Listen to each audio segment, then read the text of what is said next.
24-এর অভ্যুত্থান পরবর্তী আজকে এমন একটি সমাবেশে উপস্থিত হয়েছি, যেই সমাবেশে যে মানুষগুলো উপস্থিত রয়েছেন তারা আমার 24-এর অভ্যুত্থানের সহযোদ্ধা।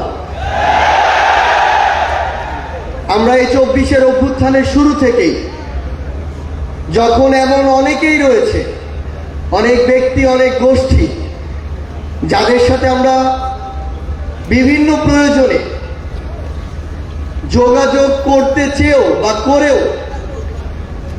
যোগাযোগ করে উঠতে পারিনি, কিন্তু আজকে আমার সামনে আমার যারা সহযোদ্ধারা রয়েছেন তাদেরকে আমরা প্রত্যক্ষ এবং পরোক্ষভাবে পেয়েছি।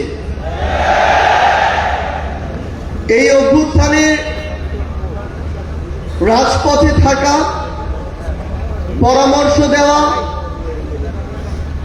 গুরুত্বপূর্ণ পদক্ষেপে সহযোদ্ধার মতো ভূমিকায় থাকার কাজগুলো করেছিল বাংলাদেশ ইসলামী ছাত্র শিবির। আমরা আমাদের জায়গা থেকে স্পষ্ট একটি জিনিস বলতে চাই, যে কেউ কোনোদিন কোনো সত্যকে চাপিয়ে রাখতে পারে না। সত্য প্রকাশিত হওয়ার সময় শুধু অপেক্ষা। এই ফ্যাসিস্ট বিরোধী যে এক বিপ্লব, এই বিপ্লবে আমার সামনে উপস্থিত থাকা আমার সহযোদ্ধাদের বিপ্লবী সালাম। বিগত 16 বছরে খুনি শেখ হাসিনা যাকেই তার পটেনশিয়াল থ্রেট মনে করেছিল, তাকেই যেভাবে পেরেছে নানা উপাধি দিয়ে, নানা তকমা দিয়ে ব্লেম গেম খেলা যেটি ছিল সেই খেলায় মেতে উঠেছিল।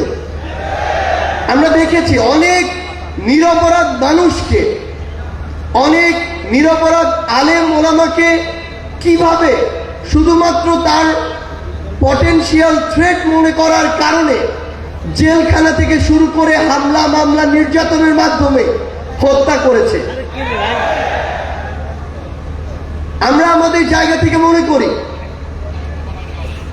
যে বাংলাদেশ ইসলামী ছাত্র শিবির সহ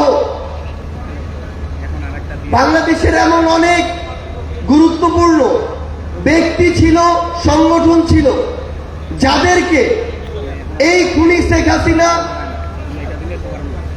বাংলাদেশে, এই স্বাধীন দেশে বেঁচে থাকাটা তাদের জন্য দুঃসাধ্য করে রেখেছিল। আমরা আমাদের জায়গা থেকে শুধু আপনাদেরকে একটি কথাই বলতে চাই, খুনি শেখ হাসিনা যেভাবে আপনাদেরকে সহ অনেককে রিপ্রেজেন্ট করার চেষ্টা করেছিল, বাংলাদেশের বর্তমান প্রজন্ম সেটিকে কিন্তু বিশ্বাস করে না। বর্তমান প্রজন্ম ততটুকু বিবেকবোধ সম্পন্ন বলেই এই ফ্যাসিস্ট খুনিকে এই দেশ থেকে বিতাড়িত করেছে, এবং তার দেয়া প্রেসক্রিপশন আগামী প্রজন্ম হজম করে না বলেই তাকে এই দেশ ছাড়া করা হয়েছে। আমরা বিশ্বাস করি আপনারা আপনাদের কাজের মধ্য দিয়ে পুরো বাংলাদেশের মানুষের কাছে আপনাদের গ্রহণযোগ্যতা সর্বোচ্চ পর্যায়ে নিয়ে যাবেন, এবং আমাদের সবকিছুর আগে, ব্যক্তির আগে, গোষ্ঠীর আগে, দলের আগে পুরো দেশের মানুষ এবং দেশের এই প্রায়োরিটিটি যেন আমাদের মাঝে থাকে।